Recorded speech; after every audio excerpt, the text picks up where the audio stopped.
Mifa production filɛbagaw an ka foli bɛ se aw bɛɛ ma aw ka bi jɛmukan n'o ye vérité en face kɔnɔ la an bɛna an ka maaba dɔ ta bi maa mun ni maa dogolen tɛ aw b'a dɔn ne b'a dɔn nka a kan y'a yɛrɛ da a ka tɔgɔ fɔ aw ye balimamuso i ni ce. Muso somɔgɔw dun? Tɔgɔ ni jamu? Ne tɔgɔ Ayisata Kante. Donc mɔgɔw bɛ n dɔn Ayisa Labarbe la. Kosɛbɛ.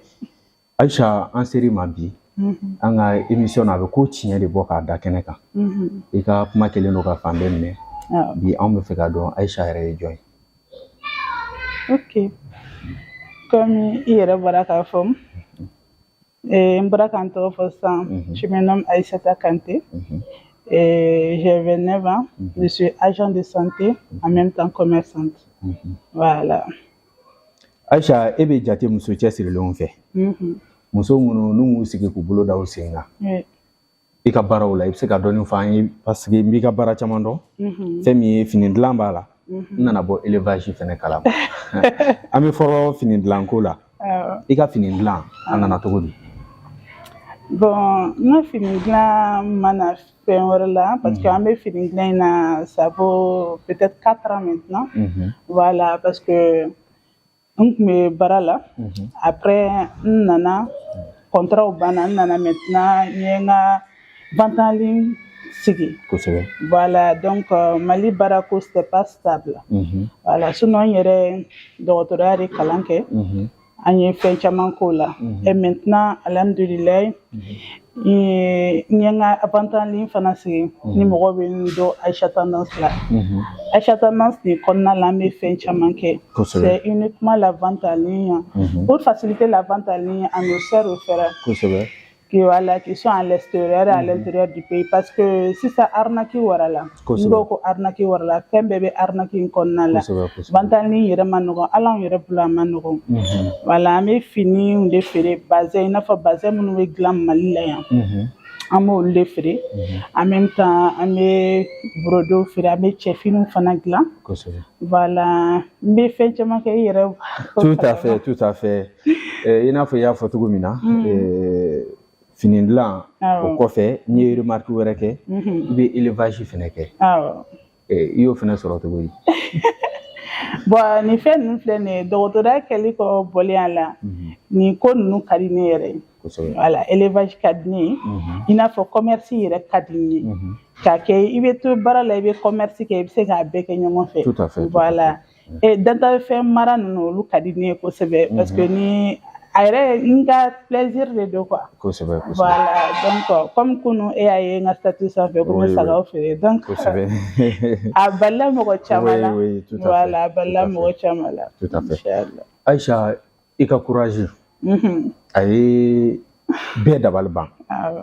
An si kun sigilen tɛ ni nin ye. I ye nin jagɛlɛya nin bɔ min? Jagɛlɛya c'est-à-dire i n'a fɔ courage. Ka courage ta k'a dɔn k'a fɔ Ala ye n dan cogo dɔ la wa n b'a assumer. O de bɛ anw jɛ. Mais e y'i ta assumer fo k'a da i tɔgɔ kan bi. Mun de nana ni ye? Tu sais Momo, mɔgɔ filɛ nin ye i tɛ kɛ foyi n'i yɛrɛ tɛ. Kosɛbɛ. N'i bɛ fɛ mɔgɔ ka sɔn i yɛrɛ ye i yɛrɛ ka sɔn i yɛrɛ ye fɔlɔ. Kosɛbɛ. Voilà, donc ni Ala ye mɔgɔ dan cogo min na solution t'o la. Tout à fait. Quelque chose qui vit en moi depuis à l'âge de 11 ans. Fo ka na se bi ma ne yɛrɛ bɛ n ka rasoir bɛ ɲɔgɔn na mais raser après ça repousse mais raser ça repousse.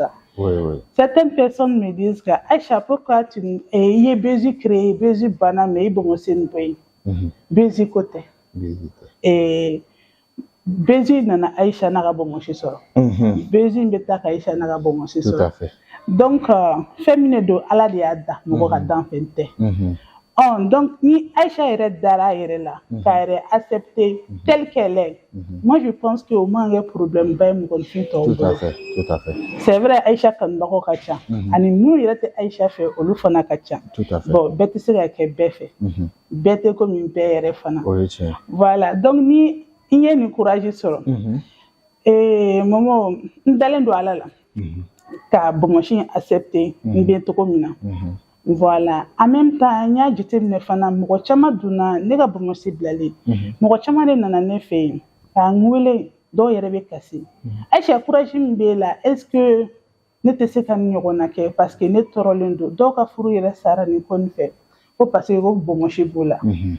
Ko bamuso b'o la en même temps k'u b'a fɔ ko ni bamuso bila i ye tere jugu ye bamuso bila i ye subaga ye bamuso bila i se ka den sɔrɔ u bɛ nin bɛɛ fɔ muso caman bɛ yen Ala y'u dantan mais u tɔɔrɔlen don an ka société in na donc ne y'a fɔ bɔn sisan ne bɛ n yɛrɛ kɛ kɔba ye k'an afficher pour que aw muso tɔ ninnu ka lafiya voilà nɛni tɛ yen nɛni min ma da Aïcha kan borojali bɛ da Aïcha kan bɛɛ m'a kɛla olu fana kama pour que société k'a faamuya ni bamuso b'i la i tɛ nin si ye c'est pas quelque chose de tabou c'est naturel voilà en même temps mɔgɔ minnu bɛ kɔrɔ dɔn scientifiquement dɔgɔtɔrɔbaw b'o kalama ko kɔrɔ dɔnnaw fana b'o kalama donc a ma se an ka na ka n'o bɛɛ afficher komi mɔgɔ minnu fana voyagera kosɛbɛ olu fana b'o kalama mais Mali la maliyɛnw bɛ hakɛ to mais Mali la adamaden ka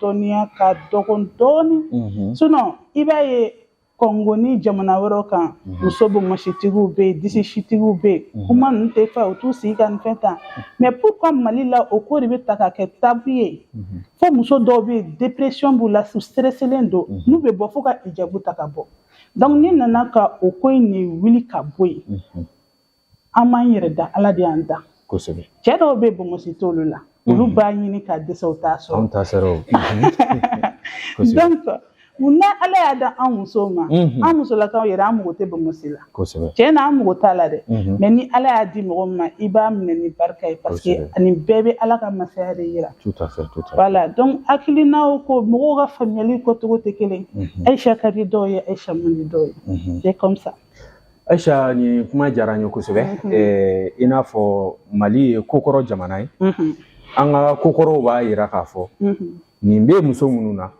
muso garizɛgɛmaw de don i bɛ dɔɔnin dɔn o la wa o y'o fɔ mɔgɔ caman yɛrɛ Aïcha wele k'a kuma caman fɔ kosɛbɛ voilà donc an ka tabu ka ca anw fɛ yan a maɲi ka ca ni a ka ɲi ye nka kun jumɛn de b'a to a maɲi o fɛnɛ tɛ fɔ Aïcha an bɛ to hali bi fɛn kɔnɔna na an y'a ye anw fɛ yan nɔ Mali kɔnɔ muso de b'i sigi ka ban ko caman ma ko cɛ mais aw ye misaliyaw ye misaliya minnu b'a yira k'a fɔ que cɛ o muso o bɛɛ bɛ se k'i jɔyɔrɔ fa jamana ka tagali la ani du dɛmɛni na e y'o hakilina ninnu bɔ min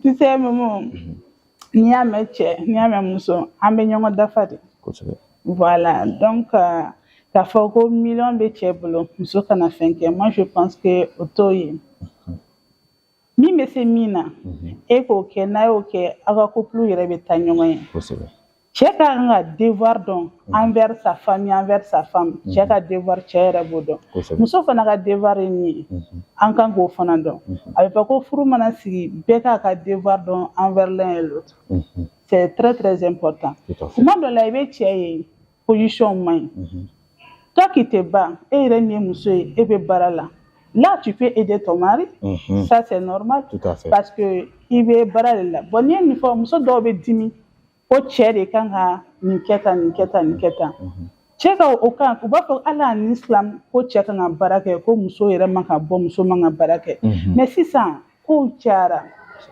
diɲɛ tɛ nɔgɔya bilen diɲɛ bɛ gɛlɛya ka taa fɛ de donc n'o don sisan munna an masaw y'a to an ka école kɛ k'a to an frères ka école kɛ parce que u b'a dɔn a tɛ nɔgɔya bilen donc comme bɛ ten togoya la aw fila b'aw sigi aw b'aw ka baara kɛ ni min bɛ se ka min kɛ des fois wariko de don cɛ bɛ se ka problème dɔ sɔrɔ toi tu peux gérer e min ye muso ye voilà moi je pense que o ye ko sabatilenba ye quoi kosɛbɛ an bɛ segin ka na hali bi fɛn min ye ala ye muso minnu garisɛgɛ don si la est-ce que aw farala ɲɔgɔn kan ka essayer ka jɛkulu dɔ sigi mun bɛ aw défend mɔgɔw k'a dɔn k'a fɔ aw fɛnɛ ye hakɛtigiw de ye aw ye adamaden dafalenw de ye mɔgɔ si ma fisa adamadenya la ka tɛmɛ aw kan est-ce que aw y'o o hakilina sɔrɔ walima i ni a maa dɔw bɛ ɲɔgɔn kalama n'aw bɛ hakilinaw falen falen aw ni ɲɔgɔn cɛ Bamakɔ ko in daminɛlen ka se sisan ma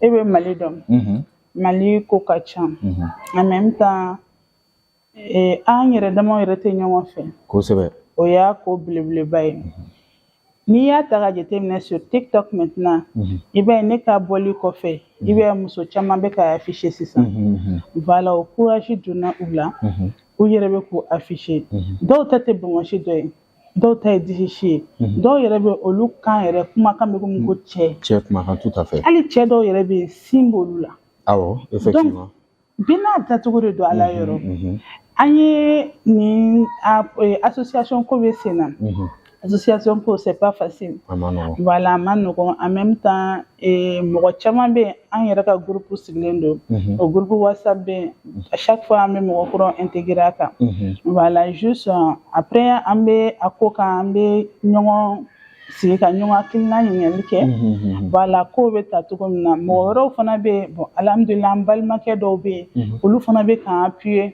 k'an dɛmɛ kosɛbɛ a ko la voilà o ka ɲi kosɛbɛ i b'a dɔn sisan Mali yɛrɛ bɛ cogo min na nin ko ninnu a ma problème don e ka baara taga bolo la non même pas ne b'o de fɔ i n'a fɔ kuma daminɛ na n y'a fɔ Aïcha kanubaga yɛrɛ ka ca an ma Bamakɔ ko in man ka Bamakɔ bila pour plaire à quelqu'un mais dɔw ye n ye ka n ka courage ye les gens m'appellent de partout ne yɛrɛ tɛ ma deli kɛ ne tɛ indicatif dɔw dɔn dɔw bɛ n wele Aïcha vraiment tu t'assumes bien du courage nin bɛ tan nin bɛ tan ni Ala y'i kɛ cogo min na a bɛ tan dɔw yɛrɛ fana bɛ na tuguni Aïcha nin bɔ yen i ka buzz créer faut enlever ça il faut enlever ça ne b'a fɔ olu mɔgɔ ninnu ɲɛna olu Aïcha de tɛ a yɛrɛ Aïcha elle est adulte de faire ce qu'elle veut i m'a faamuya donc ni olu minnu bɛ k'a fɔ Aïcha il faut enlever ça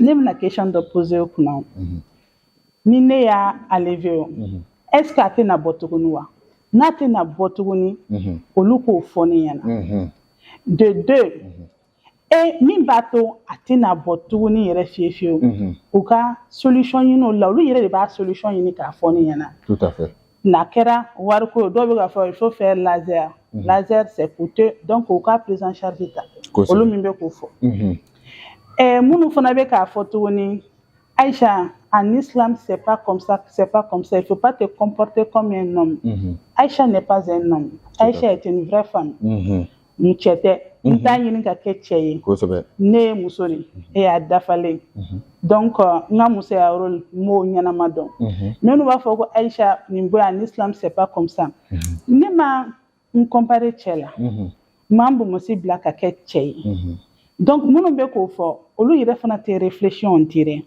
parce que olu min bɛ ka nin kuma fɔ Ala y'olu da ka ne Aïcha da n'olu tun bɛ se ka nin question poser Ala kun pourquoi i ye nin Bamakɔ in kɛ Aïcha la n'Ala tun bɛ se k'olu jaabi u b'u ka jaabi ɲɛnama sɔrɔ donc moi je pense que minnu bɛ kuma tan u tɛ réfléchir avant de parler sinon n'i ye réfléchir avant de parler il y a certains trucs qu'il faut pas dire moi je pense que quelque chose qui abat là depuis à l'âge de 11 ans donc an ɲɛna aw kan ka mɔgɔ min y'o bila an y'a bila kun dɔ de la mɔgɔ min yɛrɛ ko n'i y'a comment dirais-je n'i y'a bonya à chaque fois a bɛ repousser n'i y'a bonya dɔw b'a fɔ k'a bɛ caya mais a bilali moi je pense que o man ka aw tɔɔrɔ aw tɛ rasoir bigi t'aw bolo à chaque fois ni ɲɛna problème bɛ bɛɛ da la bɛɛ ka occuper a ka problème nin na ka Aïcha n'a ka barbu in to yen a ka ka lutte kɛ c'est très très important Aïcha ni kuma diyara n ye kosɛbɛ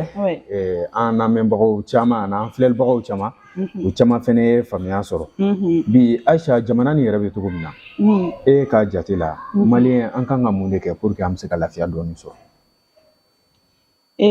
Momo ne fɛ maliyɛnw yɛrɛ an dusukolo ka kɛ kelen voilà tant que an dusukolo ma kɛ kelen an bɛ to nin ko in de la tan cogoya la olu minnu b'a fɔ ko à chaque fois bɛɛ b'a fɔ transition moi je pense que Assimi n'a ka mɔgɔw fana bɛ baara la Assimi n'a ka mɔgɔw nana jamana tiɲɛni sɔrɔ. Donc ni jamana bɛ problème na à un certain niveau, moi je pense que an bɛ ɲɔgɔn dɛmɛ de pour que a bɛ se ka taa ɲɛ cogo min na. Tout à fait. Voilà, ni bɛɛ nana sigi a ka téléphone kɔfɛ k'a ka micro kɔfɛ ka na kɛ ko wɛrɛ ye. Moi je pense que c'est pas fɛ i bɛ se ka dɛmɛ kɛ cogo min na i b'o de dɛmɛ kɛ. Tout à fait. Waritigibaw bɛ Mali la. Kodɔnnabaw bɛ Mali la. Ni bɛɛ y'a ka idée n'a ka kodɔn fara ɲɔgɔn kan. Tout à fait. I b'a ye an bɛ taga ɲɛ. Voilà. D'accord, an bɛ kuma kun cɛ. Foli min b'i bolo ani ladilikan min b'i yɛrɛ bolo k'a lase bɛɛ ma. Bon, foli min bɛ n bolo ani ladilikan min bɛ n bolo k'a se bɛɛ ma, juste n m'a fɔ n ka femme barbu ye fɔlɔ, olu ka k'u yɛrɛ. Kosɛbɛ. Parce que n ka lutte y'o le ye, o ka k'u yɛrɛ. N'i y'a mɛn mɔgɔ bɛ k'i fɛ, i yɛrɛbakun ka k'i yɛrɛ fɛ fɔlɔ. Kosɛbɛ. Maliyɛn denw fana, an yɛrɛ damaw ka souder, an ka kɛ ɲɔgɔn fɛ. Moi je pense que c'est très très important. Tant que ni haine b'an dusukolo la, on va pas arriver. Tout à fait. Voilà. En même temps, a ye question dɔ pana question dɔ kunna. N'i y'a ye RHM bus sanfɛ, olu nana ka na ne ka reportage kɛ. Dɔw y'a fɔ ko Aïcha, parce que depuis ORTM na, certaines personnes olu ko ko Aïcha, elle est mariée, elle a 3 enfants. Kosɛbɛ. Dɔw bɛ k'o fɔ, an ŋunuŋunukaw cayalen don. Dɔw yɛrɛ ko n dɔgɔkɛ min filɛ nin ye ko c'est lui mon mari. Hadamadenw faamuyaliw ma faamuya. Kosɛbɛ. N t'a dɔn tubabukanw de giriyara wa, min ne don wa, ne ma se k'a faamuya. Dɔw yɛrɛ ko ORTM nana don min na ko tun ye Aïcha yɛrɛ ka mariage ye. Donc mɔgɔw ma fɛnw faamuya. Kosɛbɛ. RHM sanfɛ u ye question posé n kunna, Aïcha, est-ce que tu es mariée? N ko non, pas encore. U ko ko pourquoi? Ne ko ko cɛ bɛ tɛ se ka femme barbu furu. Ko f'a ka kɛ cɛ ye. N'a bɔra anw ta siraw la, sinon a ma nɔgɔn dɛ. Et donc i y'a ye cɛ caman wele. Kosɛbɛ. Cɛ caman wele, Aïcha i bɛ cɛbakɔrɔ min ɲini ne de don. Ah, c'est pas comme ça. Ne k'a fɔ ko cɛ min bɛ se ka Aïcha femme barbu furu ou bien Aïcha furu f'a ka kɛ cɛ ye. O t'a yira ko cɛ tɔw tɛ cɛ ye. Non, ça ne parce que mɔgɔ minnu bɛ a ko kuma dɔn yɛrɛ k'a étudier olu b'a dɔn n bɛ ka min fɔ. Donc a ma se ne ka o yɔrɔ expliquer.